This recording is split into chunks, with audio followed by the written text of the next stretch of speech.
Good morning, good morning, good morning. Hey, this is Frankie B, and I'm right back into the art flow, nice and early. This will be the second video of the sketch covers that I'm doing for the Alterna auction.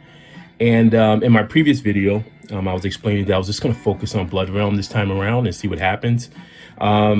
This was a character, General Gorn, who I did in a previous sketch cover, which that you can actually find in my I don't have a playlist, but in my videos and stuff, you scroll through and stuff. But I did a previous sketch cover of him, and he was people dug him, and I actually liked the character as well. And so I decided to go ahead and once more following the path that I started with the first video, with the first sketch cover, is looking into the story, of Blood Realm, and sort of taking specific scenes from the actual comic, and then kind of, it's almost like a keyframe. So like when if I'm given a movie script or something like that, and they'll say, okay, well, we need storyboards, but then there may be a significant moment in the film or in the script that they really want to sort of emphasize. Whatever the scene is, could be an action scene or just a powerful dramatic scene, then that will be a keyframe. A keyframe usually at the time would have been like 8x10, so it's technically double the size of a storyboard, but it would be a scene that would show a lot more energy. I would say if anyone's watching, I know I am, if anyone's watching the Book of Boba Fett and pretty much the Star Wars shows, when the show ends and they start doing the credits, the images that they show would probably be indicative of keyframes. Those are significant shots that are very powerful in the story and stuff like that. And then, the artist would draw them out and stuff. And so then once it comes time to show it to whoever, the director or the studio or whatever, they can say, okay, boom, here's a storyboard. But then these are significant scenes just to show you the level of what we're trying to go for, or, with the overall product. So anyway, that's kind of like where my head is with this. And in this particular scene, I sort of took the concept of here, and this is again, you get the front part, and then you get the back, and then you have the three women who I showcased in the first one, but this time around I'm going with the more silhouetted look, but then you have their kind of eyes hovering. This is all going to be black in there and stuff like that, emphasize. So positive, negative, and then positive and stuff. Pretty much a lot of what Rob does is a nice play off of that, which I find really refreshing. It's really nice to see that kind of play off of, I think, I'm sorry, going all over the place, but Mike Mignola is another one who I really, really love the Hellboy stuff, where he was able to capture that sense of positive, negative, space with his illustrations. So that's what Rob, in my feeling, has that kind of feel of it and stuff. Excuse me, I just took a little swig of my my only cup of coffee for the day. Yeah, me and Jess have been we've gotten back on track with our working out and stuff like that, and just being more mindful with our wellness. It's so important, it's one of those things where you think about the lifestyle of a writer and just as a writer, but she's a transcriptionist as well. That's her professional work. And so it's a very sedentary kind of lifestyle. And so the thing about it is that many artists and writers too tend to not put a lot of their energy into their wellness. They'll put like, say 95 to maybe even 98% of their energies toward whatever they're working on and whatever other stuff that may flow in it. But health is never seen at that that is not given its due. And unfortunately, sometimes it catches many of us artists and writers when it gets bad, where when something creeps up on you, and then all of a sudden you're just like, oh wow, now you got this massive thing. And then for many of us, like I went through the same thing. I went through a period. Yeah, I should probably start drawing. See, this is what happened. I started yapping, but this is very important to me. I went through a stage where I was really getting into my workout and stuff like that and hitting it hard. My mindset is that I was working out with the mindset of that I was back in my 20s. And, by this point, I'm 51 now, but a couple of years ago, in my, late 40s, and trying to hang in there and push myself. And then what happened was my body just responded in a way, and told me otherwise. It ended up being that I had to get surgery for my neck, and then on my spine. And now it changed. It changed a lot of things for me. One of the things about it was it educated me to, one of the weaknesses in my workout was I didn't like stretching that much. I mean, I stretched, but not to the extent of how I stretch these days. And I think that played a factor into it. And then it also changed my approach to working out, where I work out now, but not with the level of intensity. It's much more. There is an intensity, but it's not to the level of how I was working out. Like, I've chosen new workouts that are here to sort of, as I get older, to maintain my strength, and improve my flexibility and stuff like that, and just overall just wellness, and my cardio, So yeah, that's something that's so important. And again, I know that it's a touchy subject, because you have a lot of people who may not be in the best of health, just physically and stuff like that. And and trust me, I'm still one of them. At one point I weighed 400 pounds, and I struggled with my weight for years, and my weight fluctuated off and on. I mean, at one point I got into working out. I used to go to Gold's Gym when I lived in Boston, and I was in that mindset of guys who are just like, bulking up, lifting massive weight and stuff like that. And and at that point I didn't have a vehicle, I didn't have a car, so I pretty much walked all over the place. So yeah, I was pretty good. I lost a lot of weight and stuff. But then I moved, but my eating habits, well, actually, I know, let me jumping all over the place. My eating habits were horrible. And I think that's the downfall of many of us, is that, it's like, yeah, you can go work out all you want to your face is blue. But if you haven't mastered your eating habit, and finding out whether or not if you are someone who's addicted to food and stuff like that, and you can't control it, then that's going to be the biggest hurdle.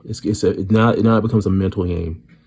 And I think that one of the things about me and Jess is that we've come to that place now where we've gained an understanding and a mindfulness of our addiction toward food, so that we can have conversations about it. And and it's just it just helps us. It's like we know when we can have a treat or enjoy ourselves, and then we know when we can just step away from it. And that's something that we both never had for years. And so, yeah.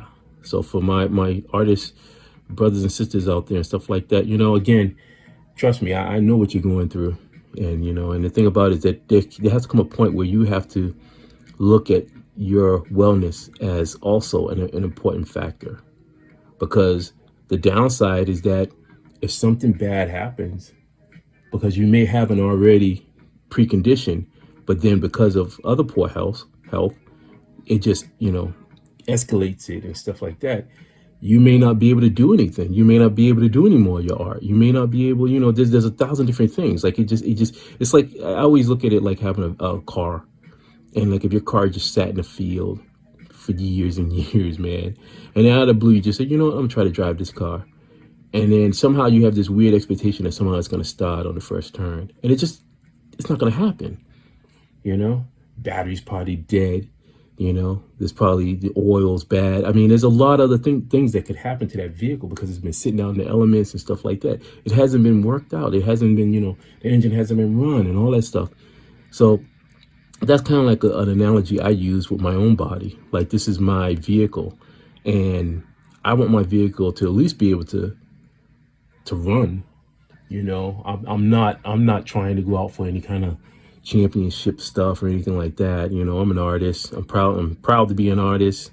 And when I leave this world, then I want people to know that that's what I'm an artist. I think in another life, I probably would have gotten into being a power lifter or something like that. I do love strength competitions and stuff like that. I do love it. But I think that's just in another life. This was the path that I chose. And so for me, I'm happy with the path, and you know, and you move forward and stuff.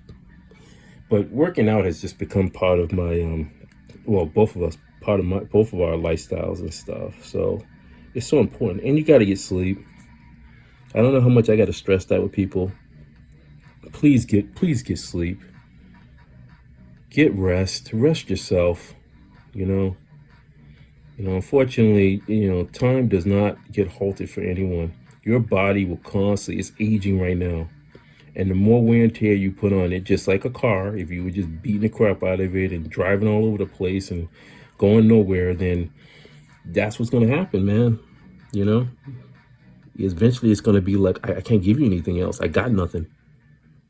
So get some rest and just see if you can stretch it out a little bit longer, you know, your lifespan, man. Because there's a lot of talented people out there that, unfortunately, I've seen so many who have just been gone, and that's the thing that sticks in my mind, where I go, yeah, but man, why do we have to lose these people?